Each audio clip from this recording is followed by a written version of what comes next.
Assalamualaikum warahmatullahi wabarakatuh. Kembali lagi di channel saya Asrul Anas. Ya, saya di sini mendapatkan tugas dari guru saya untuk mewawancarai salah satu alumni Pondok Pesantren Nazahatul Thulab yang menurut saya yang sukses itu yang mungkin termasuk abah saya sendiri. Jadi saya gak mau ambil ribet. Saya mewawancarai orang tua saya sendiri. Oke, langsung ke videonya. Ini sudah bersama dengan abah saya. Ya, yang tadi menurut saya abah saya ini sukses. Gak tahu kenapa.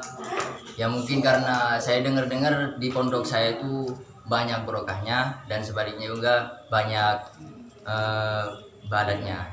Oke. Abah, gimana? Tolong diceritakan pengalaman sampean waktu mondok. Sebelum itu sampean mondok itu di tahun berapa? Sebetulnya saya itu bukan mondok. Dulu karena saya itu orang tua saya itu meninggal, ibu waktu usia saya 11 tahun.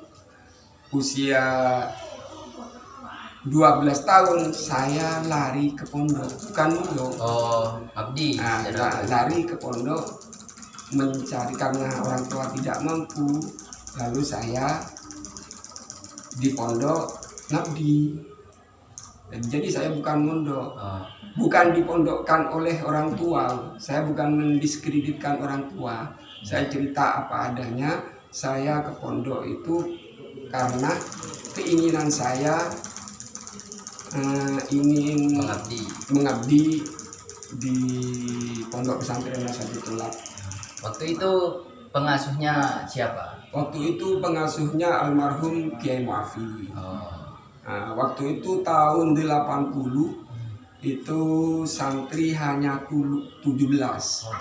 Waktu itu karena dulu Madura itu masih fanatik politik Golkar itu, waktu itu ya dianggap musibah di pondok itu. Tapi itu karena ketidakpahaman masyarakat meninggalkan pondoknya, lalu saya di pondok. Gitu. Setelah waktu itu saya pernah makan sapi, pernah makan ayam. Setelah itu tahun 86 saya sama almarhum itu disuruh kerja selipan padi. Terus saya memberanikan diri matur kepada beliau. Beliau bilang sama saya, "Dul, kamu kerja selipan padi gajinya 300.000. Lalu saya matur sama beliau karena keinginan saya itu menjadi supir. Saya ingin jadi supir, Kiai, tidak mau jadi tukang selipan. Karena saya itu ingin ke Surabaya, ingin tahu Surabaya. Waktu itu apakah ada sekolah formal seperti sekarang? Sekolah formal itu berdiri tahun 83, 84 gitu. Apakah benar di Pondok Pesantren Nazahatul Thulab itu besar barokahnya? Ya, barokah itu tergantung pada niatnya. Yang namanya barokah itu perjalanan hidupnya ya harus diawali dengan perbuatan baik, dengan ikhlas. Lalu insya Allah mendapat doanya seorang guru, itu menjadi selamat di dunia dan akhirat. Kalau boleh tahu almarhum Kiai Muafi itu meninggal pada tahun berapa? 2006. Jadi saya tuh kalau gak salah umur 1 tahun ya guys ya. Jadi gimana pengalaman perjalanannya di pondok? Apa sulit, susah, apa gimana? Saya pengalaman di pondok itu begitu sulit itu waktu di rumah.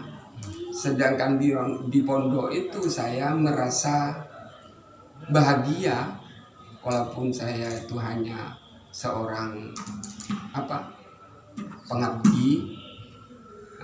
Lalu saya 86 saya belajar jadi supir dari almarhum. Terus dengan beliau membangun tambang UNAD dulu di Sampang itu, di Perumnas itu membangun perguruan tinggi UNAD namanya, Universitas Nasatul Ulama namanya gitu. Setelah itu pindah, itu saya sudah menjadi supir, terus menjadi jadi tukang materialnya, saya cari materialnya untuk pembangunan itu. Jadi sampean itu dekat dengan keluarga Telem seperti itu. Alhamdulillah bisa dikatakan dekat. Jadi sampai sekarang sampean masih mengabdi apa? Sampai sekarang masih mengabdi. Oh, seperti itu. Jadi kenapa bisa sukses ya?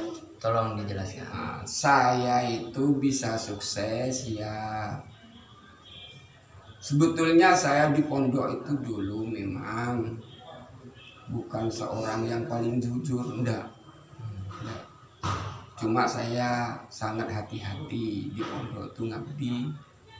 Pada tahun 92 dulu saya itu jadi supir tiap kiai ke Surabaya jadi supir, terus ikut pengajian ya saya, terus saya dibimbing oleh beliau untuk menjadi pembisnis,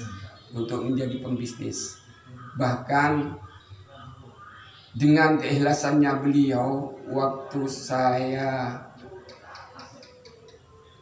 di Surabaya dengan beliau itu ikhlas bermalam di Surabaya karena besoknya saya diajak ke Kedaung, ke afkirannya pecah belah. Waktu itu saya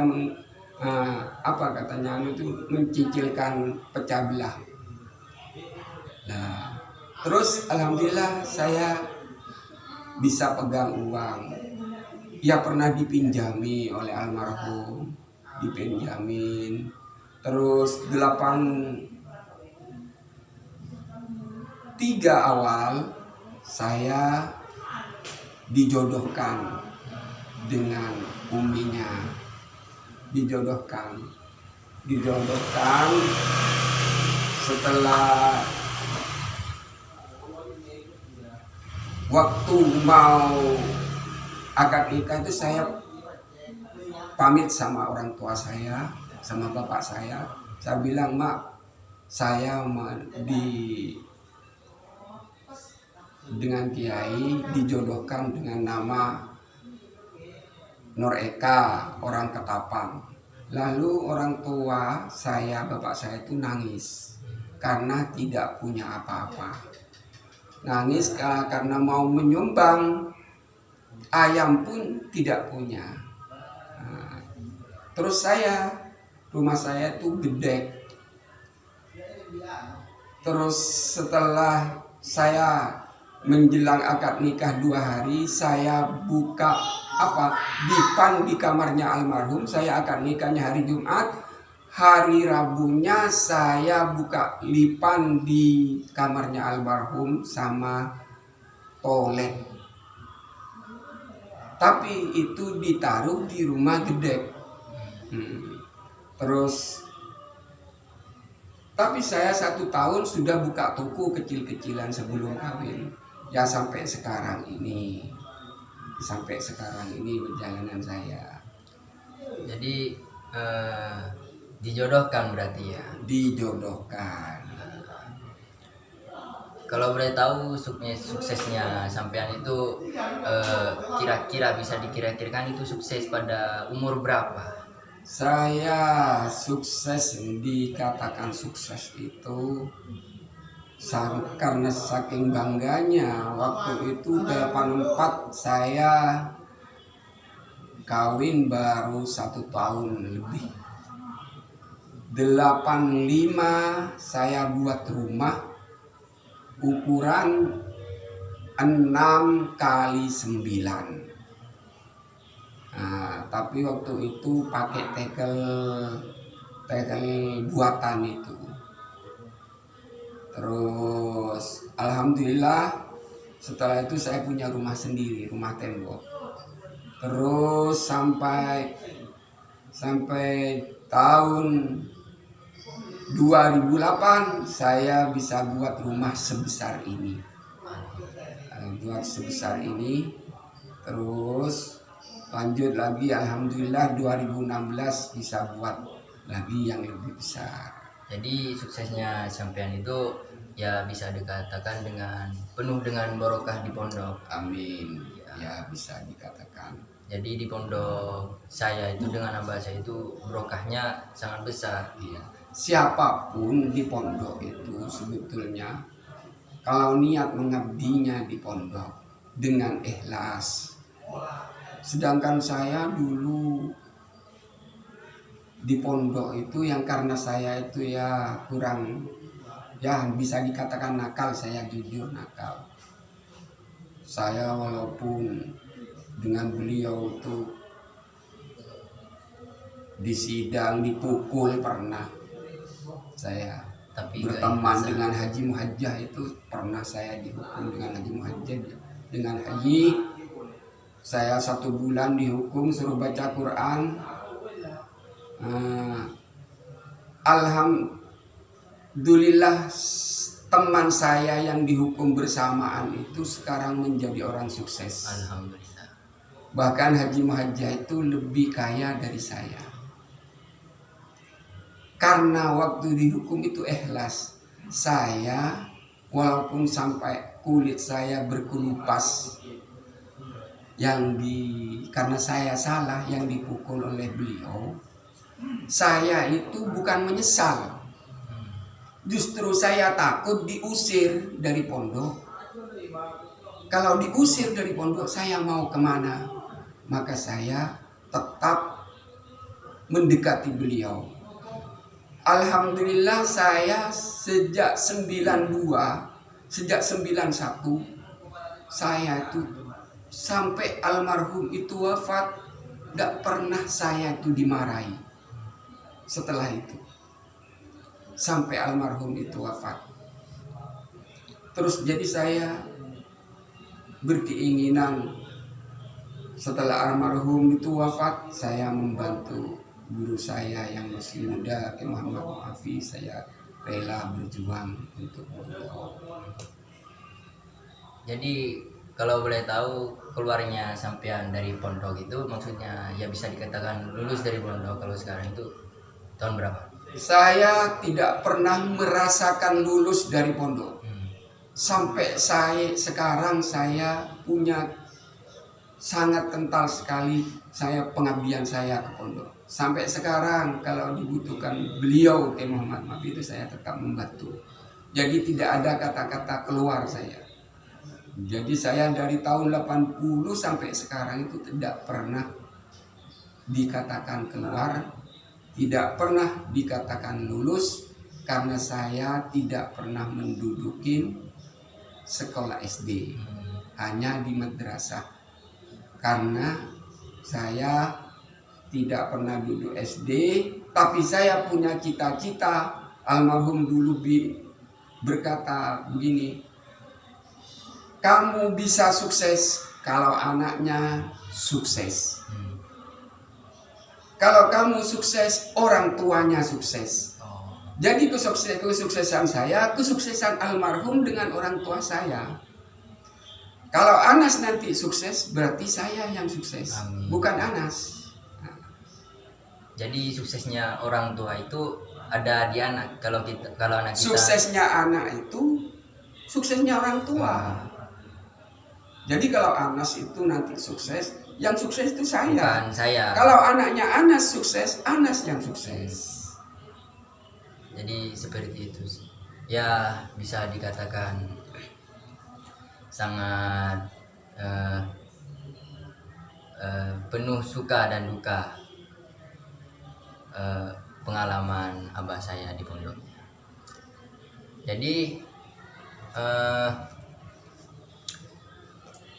cukup sekian pada video malam ini.